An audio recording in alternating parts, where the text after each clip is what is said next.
So always making sure that Ugandans are entertained all day long, regardless of what is happening. The weather is kind of very tough, but of course, we are right on the booth. Make sure that we do warm you up. I don't know how to best introduce the person that I do have, on the show right now. But before we just get any further, DJ Neo, give me that beat and let the legendary introduce himself.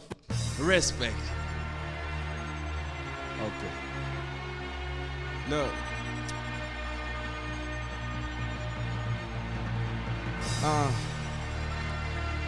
The one and only.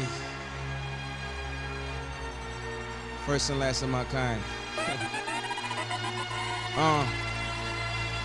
Look. I'm a legend. You gotta show the penance pay. You know it's legendary like this Wednesday. And Ruyonga is the artiste. Look, you could come and get a baptiste. As baptized when I'm coming to you live from the sea. I'm the way and the truth. In the booth, then I serve the way and the truth. I'm live in the booth. I've been killing this one since a young black youth. Word to the, I bling like the chain I'm wearing. And like that jersey, no swearing, but I'm sporting this game in such a way that it's so ashamed that they never lame in the lane I'm in. I'm the only one, and I still serve the Holy One. Love, I come through like lithium, splitting them, then send them to Corinthians. Christian, but still bring it live. You can drink it anytime that you want to survive, but you probably won't when we live in a booth. I slide through like a coupe in the middle of the rain, cause it's rainy outside. Couple people around the outside, but when I come through, they know that I'm about live. Going straight off the dome, and it's 256, so I gotta rep home. Yep, and we kill it in the booth, so I stay in the zone. I'm on a microphone, busting from night to morn. You know that I come through with the poems all the time. Every time I come through, you know that I kinda come through colder than Sub-Zero. Word to the Matrix, the one like DJ Neo. Ay, hometown hero, 2-5, coming too live. 6, see me live, CTV. We beat 3, make it live on your MP3. Word to Nas, when I come through, I'm the livest with bars. And you can hate me now, but I still come through and leave a crazy crowd. Yeah. Wow. Oh man. All I can say is experience. It is exposure. It's a lot, to make sure that you flow to the beat every time that you are given the beat. So the rappers out there, make sure you do practice each and every single day. Okay, he just officially introduced himself. His name is legendary Ruyonga. How you doing? I'm good, man. I'm really glad good. to see you on the show. Blessed to be here. I'm always humbled every time I be like, Ru, come through, you never disappoint. This is like the third time we are together on the same show? Yes. Definitely. Wow, that's beautiful. That's beautiful. Yeah. Officially, I say hi to the Ugandans that are catching the show right now. What's up, everyone? You're live on CTV Legendary Wednesdays. It's The Booth. It's your boy Ruyonga, repping from 2-5, taking it worldwide. You know who it is. Ro. Okay, we are talking about legendary stories right now. Those days you guys used to do mob ciphers and you kept, hip-hop on rotation, which is not the case right now. Most of the kids have resorted to singing, and it's you're going to find it the rare kind of hip-hop that you do that is now on the low. Is it good for the industry? Is it because the industry has evolved, or there's nothing? Hip hop is dying. I don't know. I think it's just where the people who value, actually the people who have the resources, wherever they what they value, wherever they put their money. Like, it's not about evolving or dynamic or versatile or new. That's why, like, you can have a guy like Jack Harlow. He can rap. Jay-Z can come and do 40 bars on Khaled stuff. You get? And they'll still have money and they'll still have resources to push their stuff out there. But if someone decides that, okay, we're going to make the new trend singing, auto-tuning or stuff like that, that's where the resources go. It's really just comes down to, if you love rap, you have to figure out how to merge that passion with the resources, or it won't last. Okay. Yeah. All right, before we just get any further, before we get deeper on tonight's conversation, I know in this industry we do have a lot of temptations, right, within, like, just surrounding us. Yeah. How have you kept true to yourself? I mean, for me, one, I understand, one, I have a relationship with God.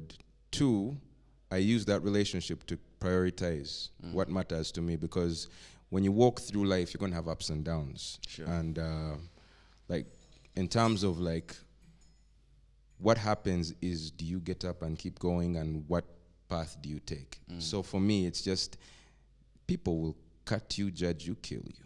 So if you don't have something that you're based on that's stronger than that, then you will allow them to do that. But I mean, everyone has to undergo temptation. Everyone has to lean on something that's stronger or give up. So for me, I'm blessed that, you know, that I have a relationship with Christ who loves me regardless. Okay. So I hold on to that. And in terms of the passion and what I love and hip hop, I really love hip hop. So for me, I don't know how to just leave that alone, because I have a gift.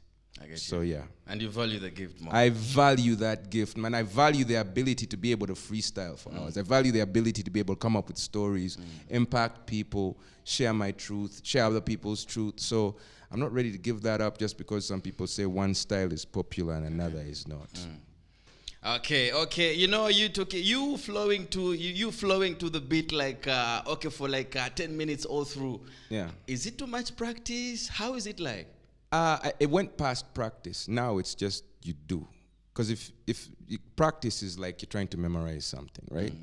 If memorizing something for 10 minutes, that's a lot. Yeah, it's a lot. That's a lot. So for me, I just allow myself to just keep going. Flow naturally, flawless. Yeah, I just flow. And I mean, I've had a lot of practice over the years. So I get you. So yeah, it's gotten to a place where I mean, people who are masters at what they do, they put in so many hours that they're just able to tap into a place. Okay. Yeah, so I'm able to tap into the gift because I've cultivated it.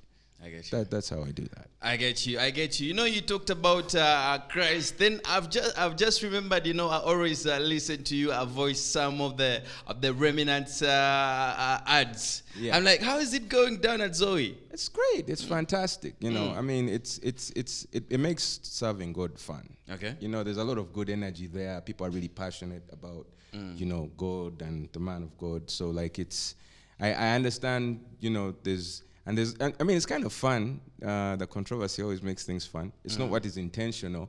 But for me personally, I've never been as secure in my relationship with God as I have been at Zoe. So I love doing what I do there. And, you know, I love feeling, you know, that what I'm doing is progressive.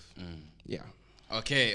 I think we're going to get a little bit way back, and we get, you know, to understand some of the things, how some of the things were done at those days. You know, these days there's too much social media hype. A lot. There's too much hype that is going on. Like, you get online, and there is a lot that is trending. How did you guys do it, and how did you make sure you keep relevant in the faces of other people? Well, you mostly just had to, well, it's a double-edged sword. One, when we started out doing it, not everyone was doing it. So if we made enough of an impact, what we did would circulate around a bit more. Now, there's more access because of social media, but now everyone is doing the same thing. So standing out is really hard, especially because there's a lot of pressure to do what the next person is doing. So you're trying to say that someone comes, they think they are new in the industry, but they come with a replica of what is already there. Yeah, there's a lot of that. Like, you know, like I'll give you an example. Like, and this is a pressure and a temptation any artist will face if they're trying to be relevant in the industry. Which is why trying to be relevant is a dangerous thing, but it's a challenge that artists face. If you come on the scene and you have your thing and it's new, but everyone is leaning towards, say, Amapiano. So you're going to feel the need to do an Amapiano song, even though that might not necessarily be the unique thing you bring to the table. Even when you don't know what exactly Amapiano is. Yeah, you're going to go and try and study it and just replicate, you know. So, and it's a double-edged, it's two sides, because now there's a lot more pressure for people to tell you that what you're doing doesn't matter because it's not what everyone else is doing, and it's not a popular thing. Everyone is a marketing guru. They're marketing genius. So they're telling you, this is what is in the stats on the internet, the what the highest grossing so and so. Get down to Twitter, you know what's up. Yeah, so, I mean, for us, it was easier for us to be more authentic. It doesn't excuse what the lack of authenticity now, but I can understand. We had less pressure to deal with. So for us, we had a greater foundation to be ourselves. And you know, everything comes from somewhere. You know, when we were coming up, we were trying to sound American. We were trying to sound like, you know? You know, and we all had styles that were based off of the people we admired. So I get that, but if along the way you don't cultivate your own style and something unique, then you just become, the thing is, when the fad, if you've come as a fad, when the fad changes, eventually you're going to disappear. You're going to disappear. Like, I mean, the artists that get played a lot who were here 15 years ago,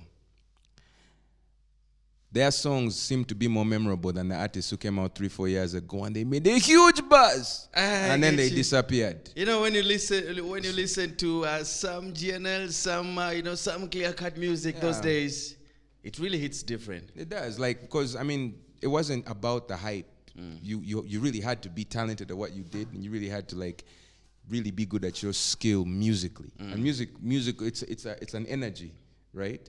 Same way marketing is an energy, but marketing is a different energy. So if music has like a spirit in it, there's you a get lot. it holds you. It holds you in time. So marketing is just supposed to impress you and attract you for that moment. Yeah. So it's not about an emotional, it's almost more a sensational feeling than an emotional one. So the emotions aren't as important as that feeling for right now and that excitement. But you know, music is supposed to be there through your different emotional states. Like when you're just cruising, when you're going through an experience, whether a good one or a bad one, you know, like a breakup. There's a memory. Yeah, there's always a memory, but that music has to come from that place. So if the artists aren't making music from a real place, it won't affect you in a real way. So it'll be easy for you to jump from artist to artist to artist really quickly. I get you. Okay, we are bouncing to for a musical break, ladies and gentlemen. But before we go for a break, you talked about marketing. Yeah. How best can we package ourselves to make sure that we market ourselves and everyone is going to appreciate our product? Actually, now I think, okay, there are basics, right? So you put your best foot forward, you try to be consistent with how you put out your stuff, you think about your presentation, and what it just depends on what you're trying to do. But I think actually right now the biggest issue is there's a lot of great marketing and it's easy to find, but there's not a lot of good, unique product. So 3 years ago, right, if someone had really good pictures and they were on Instagram, it was stood out for everyone. Now, there's TikTok, it's a problem. But you see, on TikTok, everyone's doing the same challenges. Yeah, true. On Instagram, everyone does the same poses. They do the same themes. They do the same. You get? So yeah, it's nice, it's shiny, it's flashy, it's marketable, but it doesn't really. Yeah. So the monotony is an issue. Okay. Guys need to work on the monotony. They need to get away from that. Okay, ladies and gentlemen, let's get down for a musical break. And of course, we shall be checking out some of Ruyonga's music. And when we return, we shall basically be talking about, collaborations. And we shall be talking about a lot on the show. Way back, there was no UMA, there was no organization. But these guys really went so hard and they made it. But right now, there is a lot that we can look up to. But there is some stagnancy that we do have in our music industry. DJ Neil, play the music. We'll be back shortly. It's really too fun when you listen to Ru do a couple of languages. Who gave you that line? I play with that stuff. Because I've grown up around those different languages. My dad, my mom. How many languages do you speak? Mostly English. But I've grown up around the other stuff, so I can navigate and I can definitely hear everything. So yeah, it's just because some of those languages are close, the Runyoro, Runyankore, so like if someone the same is speaking, words, but they are used Different differently. pronunciations. Yeah. So it's just that. So that messes with me a bit. But yeah, so Uganda, I can get away with it. Runyoro, Runyankole. So how do you get how do you get a deal from Afrigo Band to do this particular one? Where did you get the rights and? I went straight to. So it's funny. The guys who don't like this song, they don't like my version of this song because it's a cultural thing. It was originally done in, and then for me I did it in. So that's a bit of a, which to me is amusing, but I hope guys, one of the reasons we did two things. One, the man behind this brand, Mr. Matov. We went to him and we went through the whole process. And more than all the other stuff and the rights, he made sure that there was nothing that was going out that he didn't approve of personally and musically. He's a perfectionist. So he is. So it's hard for me to feel bad about what these guys don't like if the person who gave me the jam is the one who, you okay? Like I had to give him different versions of it for him to be like, now this is it. But yeah, what I did was, for one, I think, one, I am a fan of the music, the person, the brand, their legacy. It's even why we picked this particular song. The song was the biggest song in East Africa, and it crossed beyond the first big proper hit in East, not just in East Africa. As far as East African hits, guys have to get on a bus, go record it in Nairobi, one take, and come back the next. So for me, but those days the takes were so deadly. Yeah, but they had to be. It still took a lot of. You can't get most people to. You can't get most people. You can imagine now. You get one of these artists in the studio and say, you have one chance to do your whole album. I hit start all the way to the end. Once you're on the song, we just bring them on TV and be like, give me a drop. Yeah, bro. So we went, we honored, we made sure that everything they asked for, including how they wanted the music to go, we did. And that's how we got. Okay. Yeah, and it's also, I think it's God. You can't get this song. You can't get this song. Even getting in touch with Mr. Matov. That was good. That one was good. So for me, it's definitely one of my most prized moments to do a song like that. That is, that song.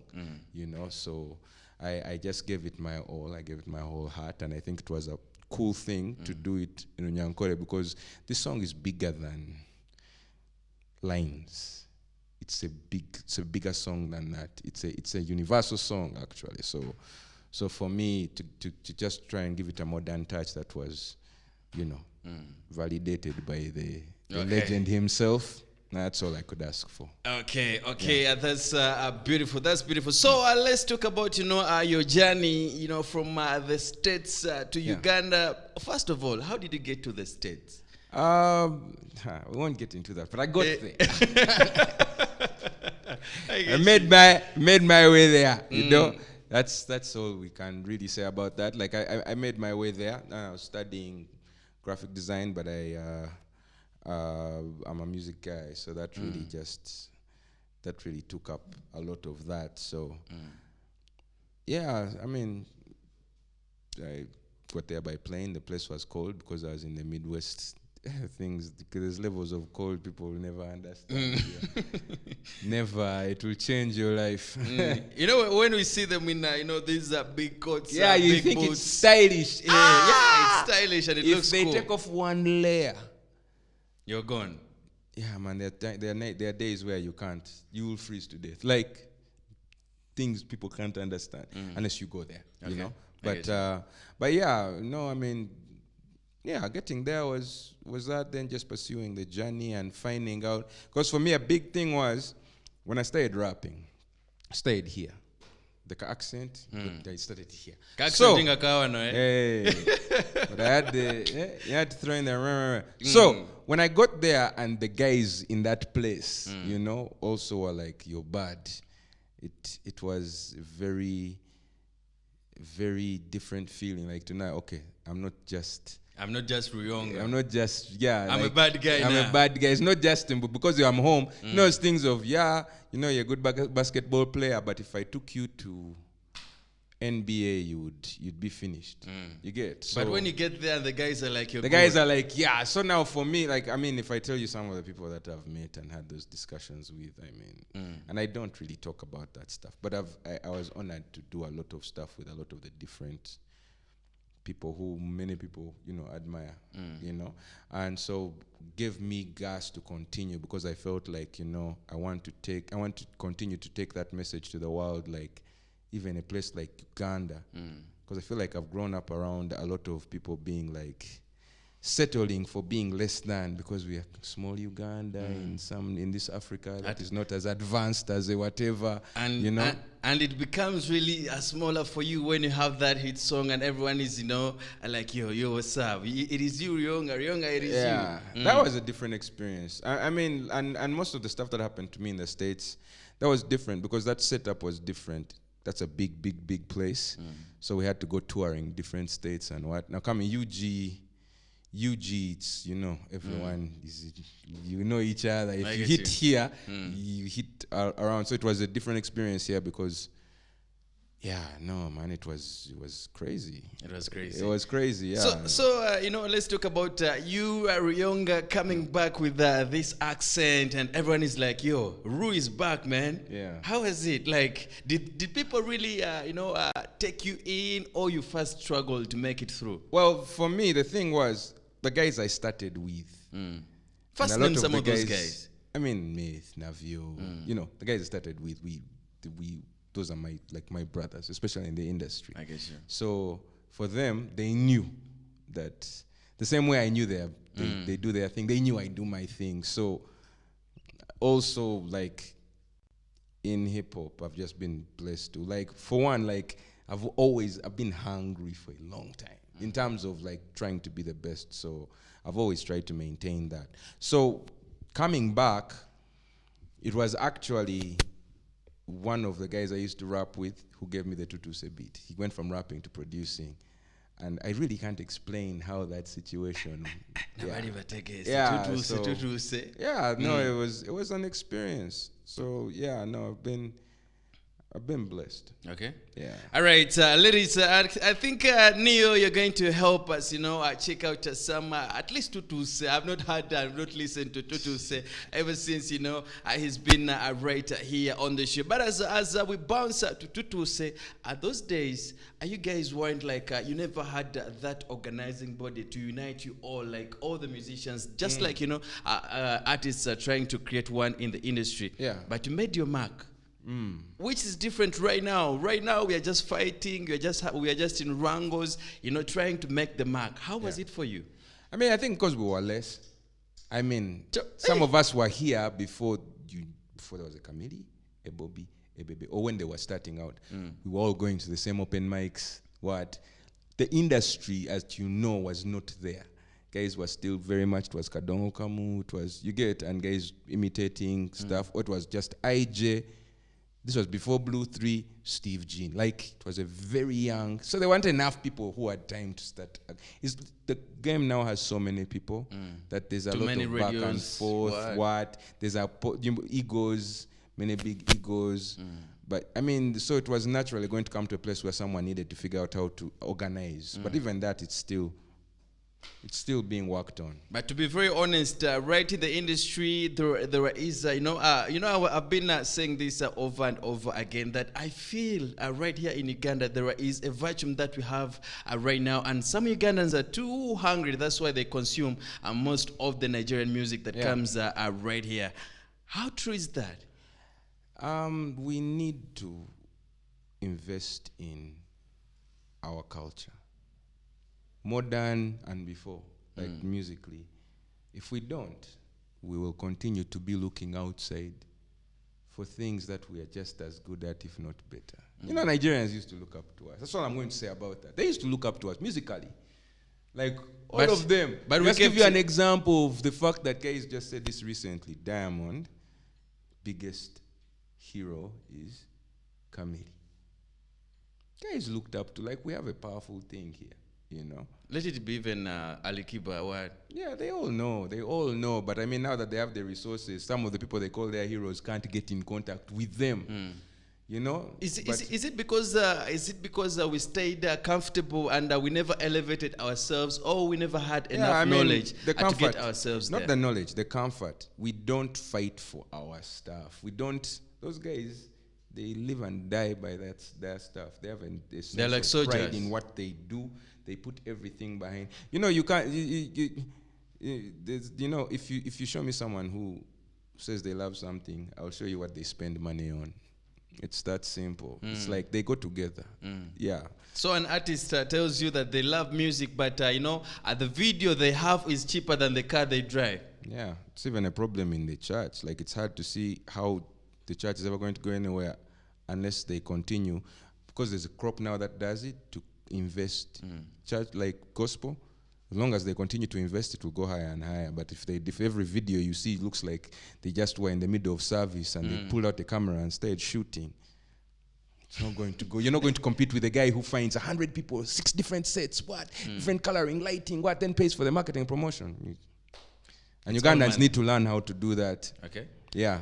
Okay, let's play Tutu Say, ladies and gentlemen. When we return, we shall be talking about music marketing. You know, there is a lot of Whiskey, Davido, Burna Boy right in the States. It is noise everywhere. These things don't just come free. And of course, you first push the music. As long as the music is nice, you pay the other guys to make it happen. It's all about money. Ladies and gentlemen, Tutu Say. All right, so put it down, DJ Neil. All right. It is a legendary Wednesday, ladies and gentlemen. Of course, the songs that you are checking out and the guest that I'm chilling with is legendary, strictly legendary, right on the Wednesday. We did play for you some Chikankane right there. We did play for you some Radio Weasel and Vampino right there, but we did the other one. Tuliwano Tutu Say. Yeah. You know, when I listened to this song, when was that song recorded and released? 2002. Wait, 12. 2012. Yeah. You know, when I listen to this song, it takes me like straight to a piano bit of it. Yeah. Who did the beats and who came up JT. with the idea? I mean, it wasn't like, the funny thing is, okay, it didn't even come really. It's a piano. Okay, like it's Ali. I feel you. That's just crazy. But I mean, it's just JT did and we were just looking for a way to do hip hop, but UG with a nice UG dancey, catchy sound, but something different, something unique, something that was ours. Like. That's what we're going for. It was exciting, man, because, I mean, the game was different. The game was. That it's a piano song. Yeah, no, you can't. Okay. I mean, that's the thing is like, like especially at the time, I don't even remember what kind of songs people were putting out. We just wanted to do something different. Okay. Yeah. All right. Beautiful. So let's talk about, the language. How best can we export our language? Most of the people, in Uganda do sing their favorite language, and that happens to be Luganda because it's almost understood by everyone. But how can we export our language without losing our identity? Money. What I mean by that is, okay, it's two things, right? You have to dress, just do it how Diamond did it from the beginning, right? When Diamond stepped on the scene, there was Tanzanian music. There was bongo, whatever. But one, he modernized it. He paid for that. He paid a lot of money for that. Yeah, the first collab almost took him to the village, #1 with Davido. You get? And even #1, the original. Everything he has put in, he found. He didn't do it like, I'm sure he could have paid a lot less for, but his videos were always in upwards of 10 grand. USD. And he didn't always have that. That's the thing is you have to see it like this.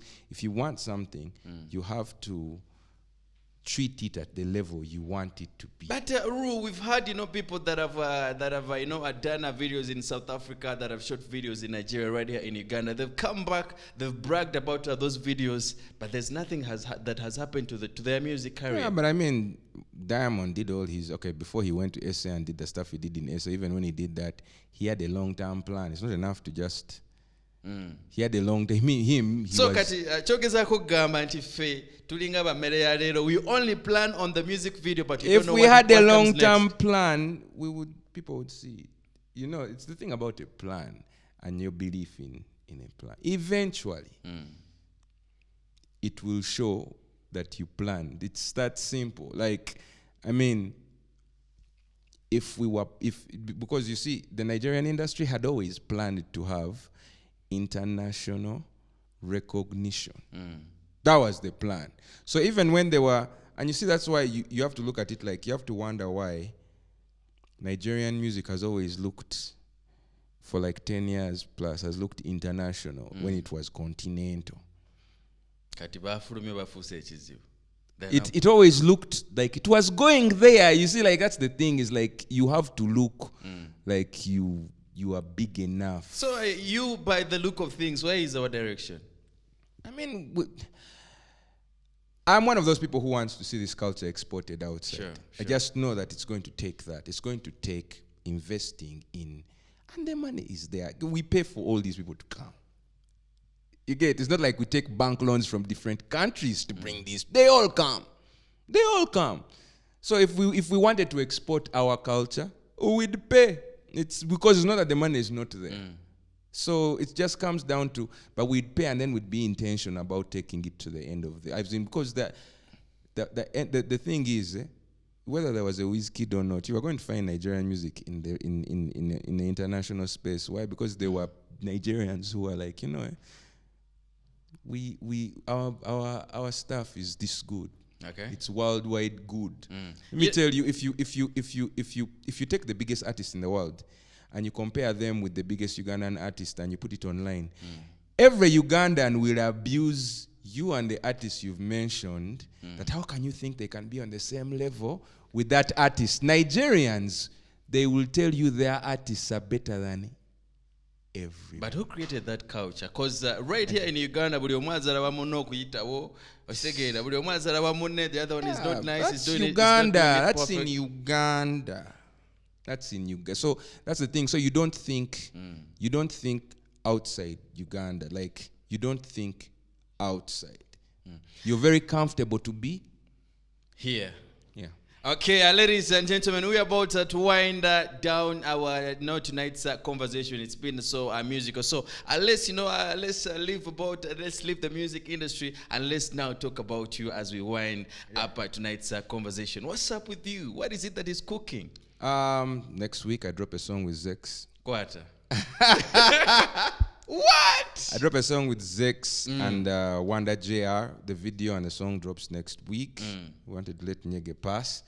Then, I have a whole album. There's songs with Rickman. There's songs with Ray G. There's songs with just me. This was I did that album with the aim of showing the world that we can make exportable music that still celebrates Ugandan culture. So that's how I. When is this album dropping? I definitely can't wait to join the guys on the listening party. And it's called Kabalega because, I'm from there and that. But more than that, I want people to think about the fact that one of the names that shows up when you Google Uganda is Kabalega. It's because he was a king. Then people should know that, we are big enough, we are good enough, we are royal enough for the rest of the world. Like, we can celebrate our culture and stop hiding behind it. Rolexes should not, as in, the world shouldn't end, and the only thing Uganda was known for globally was Rolex, Idi Amin, and one song, Sichalos. Like, it can't be, we are better than that. We need to start thinking that way, because They obviously will steal our culture. Oh man, time is really flying. I wish we had more time, and of course, we take this conversation really far. Yeah. Ruyonga has, an album called Kabalega that is dropping so very soon. And next week, he is going to be dropping a brand new one with the Inchi Komis, that is Zexi, Biranji, Alanji. You definitely can't wait to listen to those particular ones. And any last remarks to the Ugandans and the entire industry? I mean, I love you, G. I love you guys. I love all of you, and I'm going to take this thing as far as I can. So it's just much love to you, G. For me, love or hate me. I hope you do get back when you drop this album. I'm around the corner. Okay. My phone call out. Okay. Nice chilling with you, Aru. Same, bro. Thanks for coming through, bro. Thanks for having me. All right, so big shout out to my brother Keith, who's watching the show right now, who happens to be the biggest fan, who happens to be the biggest fan of Aru. Salutations, my brothers. And of course, we never let the legend go just like that. DJ Neo, give me the beats. And all I can say, from this side of me, peace and love. We'll link up tomorrow at same time, at same session. Tomorrow we shall be chilling with the Voltage music. But for now, it is a Aru moment. Let's go!